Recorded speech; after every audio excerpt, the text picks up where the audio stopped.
Good day everyone. Our topic for today is all about power theorem. So we have chord power theorem, secant-secant power theorem, and secant-tangent power theorem. So let's start.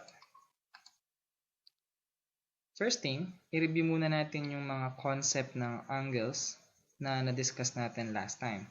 Kasi yun ay magiging importanteng concept na kailangan alam natin para magamit natin sa susunod na discussion. So let's have this one. Yung first natin, yung vertex natin ay nandoon sa center. Now, ano yung relationship ng angle na nabuo sa yung arc? They must be equal.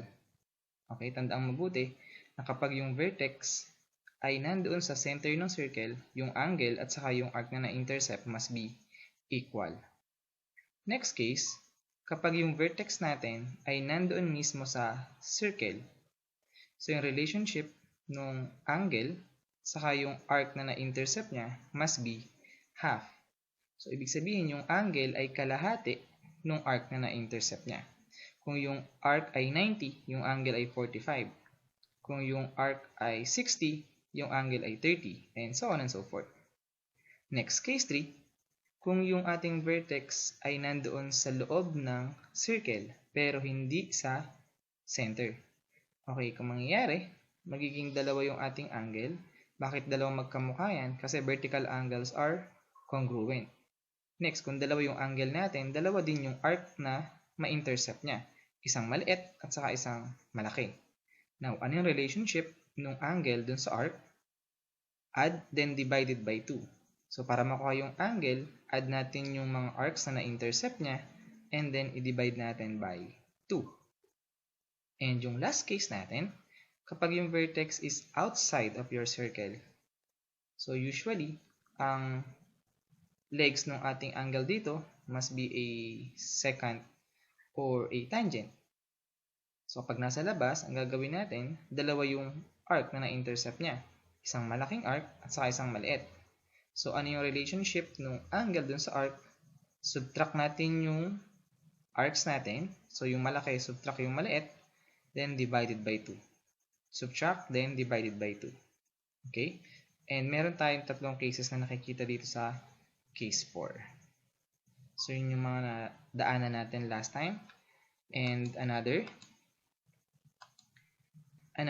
na-discuss din natin yung theorem on tangents. So, theorem number 1, if a line is tangent to a circle, then it is perpendicular to the radius drawn to the point of tangency. So, kung meron tayong tangent, gumawa ka ng radius dun sa ating point of tangency, automatic na yung radius ay perpendicular dun sa ating tangent, or they create 90 degrees. Another theorem, tangent segments to a circle from the same exterior point are congruent.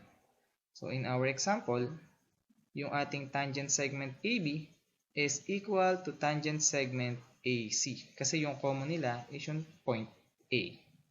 And para silang tangent sa circle O. Now, kapag nakagawa tayo ng right triangle, automatic na pwede nating i-apply agad yung ating tinatawag na Pythagorean theorem. Again, Pythagorean theorem ay magagamit lang natin kung yung ating triangle is a right triangle. Okay, so yun lang yung naging review natin. So let's move on to our topic, which is the power theorem. Power theorem are used when we wanted to find the length of segment related to circles. The word power was used by Jacob Steiner, which refers to the relationship of a point to two intersecting lines and a circle. Simulan natin. So let's have the first power theorem. We have the chord-chord power theorem. Basahin natin. If two chords intersect in the interior of a circle, then the product of the measures of the segments of one chord is equal to the product of the measures of the segments of the other chord. So, puro product, segments, so medyo magulo. So, gawin natin ng symbols. Okay, let's have this diagram. So, here's the idea.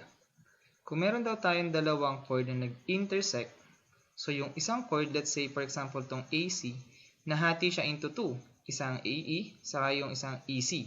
So medyo mahaba, saka maiksing part. Next, yung chord DB, nahati siya into two parts, isang ED, saka isang EB. Now, ang sabi, yung product daw ng bawat pieces ay equal. Like for example, AE times EC is equals to BE times ED. So, lagyan natin ng mga variables para hindi tayo malito. So, tawagin natin itong M. Ito ay length N. Ito ay P at ito ay D. So, ito yung mga measurements nila.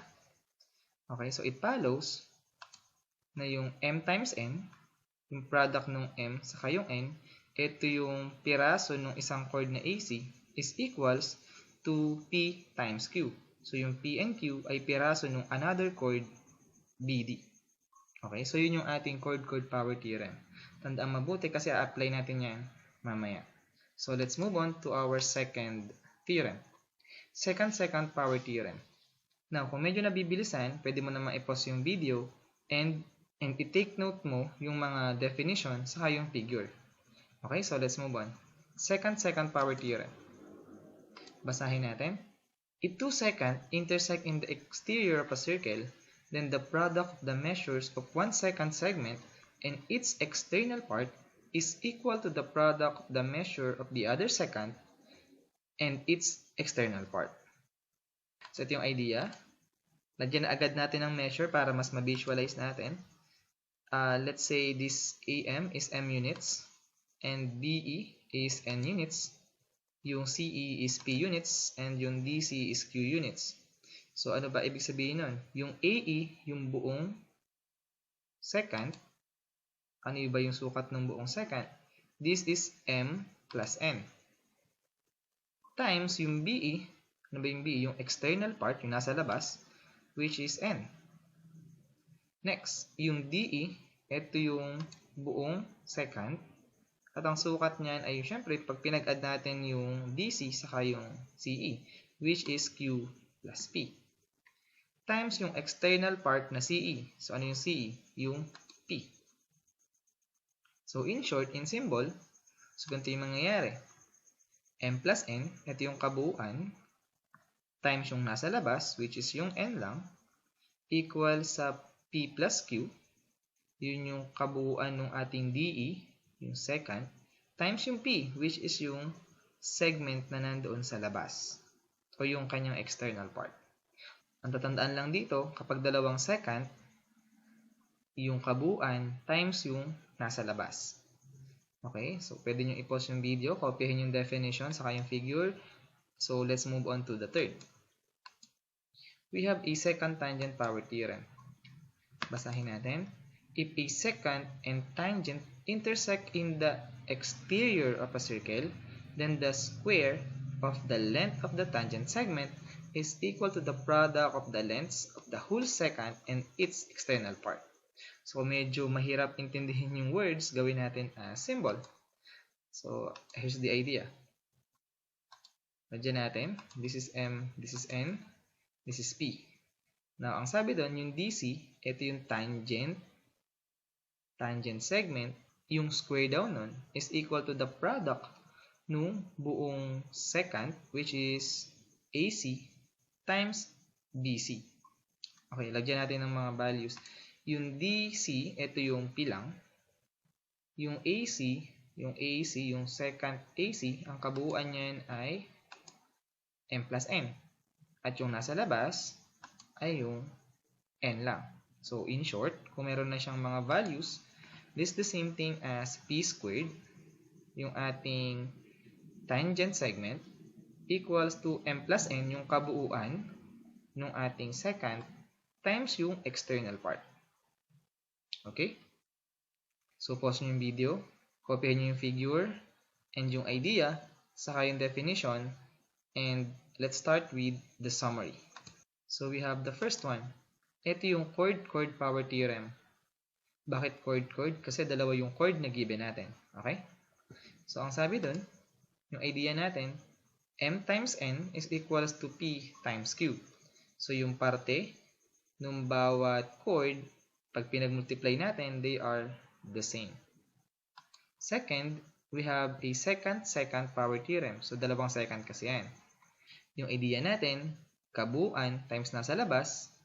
So we have m plus n, kabuuan, times nasa labas na n, equal sa kabuuan ng another secant, q plus p, times yung nasa labas na p.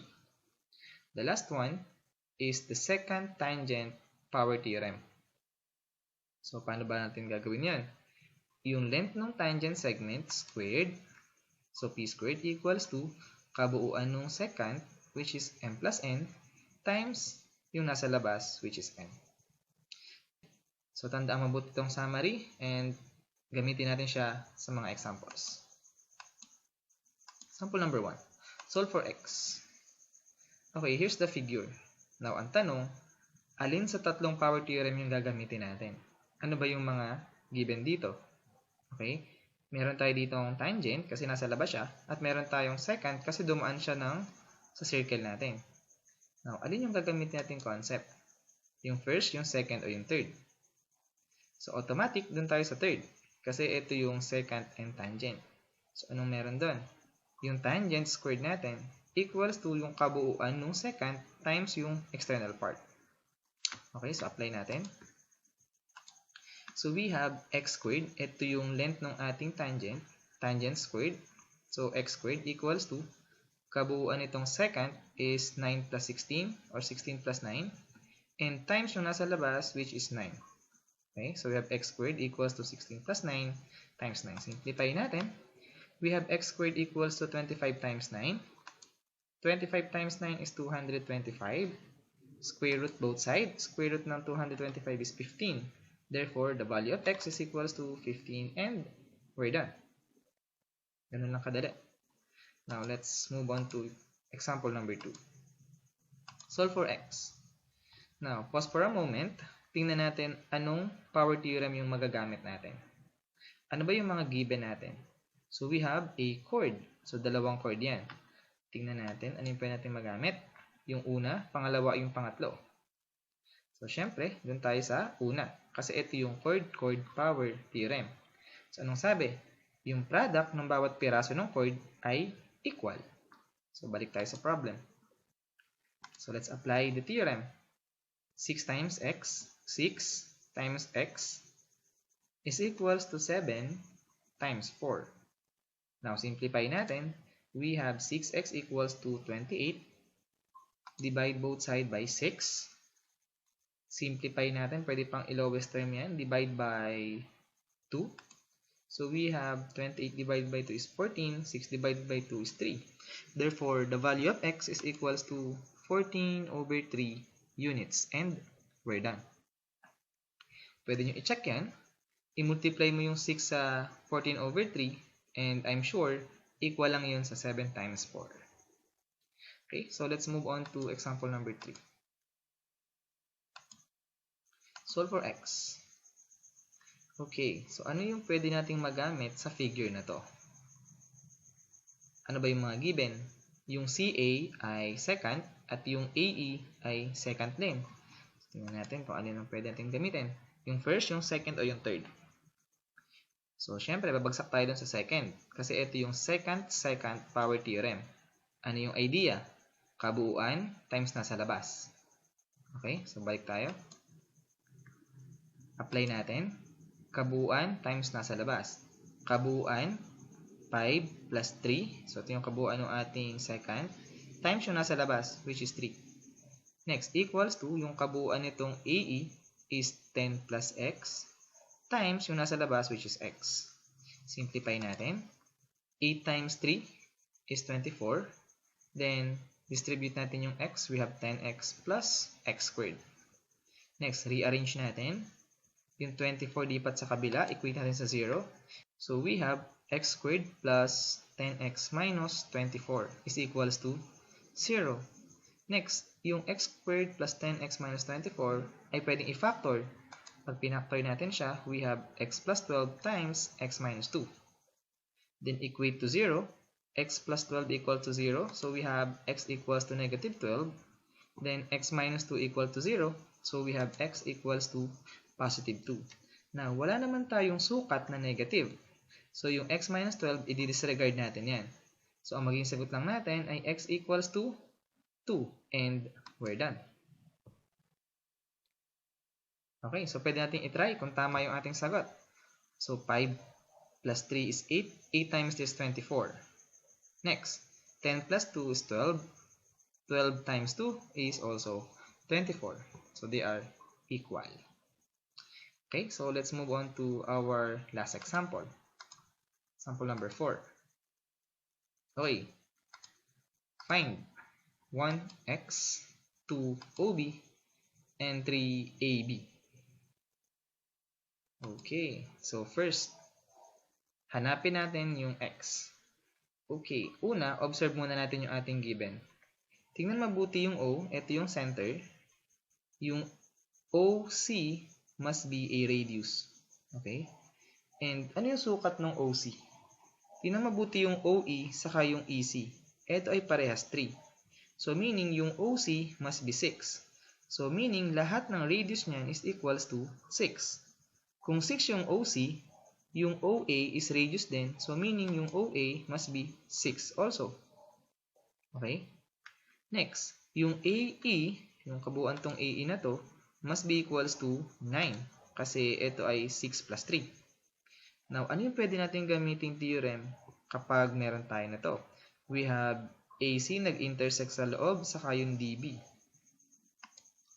So, apply natin yung first, second, o third. So, syempre, ano ba yung nag-intersect lang sa loob? Which is yung first part. Ito ay chord-chord power theorem. So, balikan natin. Apply natin yung chord-chord power theorem. So, yung piraso, ito pinag-multiply natin, ay equal sa piraso ng kabilang chord. Now, magtatanong, sir, di ba diameter yan? Hindi naman siya chord. Don't forget na yung diameter is the longest chord. So, apply natin. We have 9 times 3. We have 9 times 3, yung piraso ng diameter o yung longest chord, equals to x times x. Ito yung piraso ng dB, yung chord dB. So, x times x. Simplify natin. We have x squared. Then, take the square root both side. Hindi ko na minultiply. Bakit? Kasi yung 9, ang square root ng 9 is 3. So, pwede na agad natin siyang i-simplify as 3 square root of 3. Therefore, the value of x is 3 square root of 3 and we're done. Next, OB. So, gawin natin yung OB. Lagay natin yung line OB. Now, anong papansin sa OB? Ang OB is also a radius. Alam natin na all radius must be the same. So, kung ito ay radius 6, so yung OB is also 6 units. And that's it. Ganun na siya kadali. So, 6 units yung OB. Next, dun tayo sa number 3. AB. So, gawa tayo ng AB. Okay. Now, unang mapapansin dito sa AB, naka-form siya ng AEB, naka-form siya ng right triangle. Okay, since ito ay 90, yung kabila must be 90 din. Okay?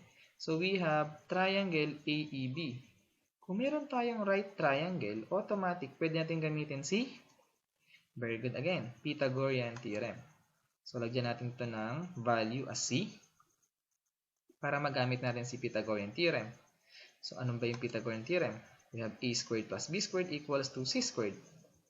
Okay, substitute natin yung mga values na meron tayo. Yung A, papalitan natin ng X. Ano ba yung value ng X? 3 square root of 3. Yung 9 naman, bakit naging 9? Ito yung side na AE.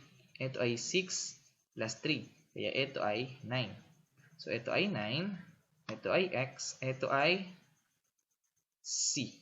Okay? So, C lang siya. Simplify natin. Yung 3 square root of 3, kung natatandaan nyo, this is equivalent to square root of 9 times 3. And squared natin. Square root saka yung squared, cancel out. Matitira na lang dito ay 27 plus 9 squared, which is 81. 27 plus 81 is 108. So, C squared pa rin yung nasa kabilang side. Next, kunin natin yung square root both side. Yung 108 is equals to 36 times 3. Now, yung 36, meron yung square root. Ano ba yung square root ng 36? It must be 6. So, 6 lalabas na natin. So, therefore, 6 square root of 3 yung ating C. Eh, ano ba yung C? Yun yung AB. Okay, yun yung segment AB. Therefore, yung AB natin ay 6 square root of 3 units. And we're done. And that's all for today. As always, that's it.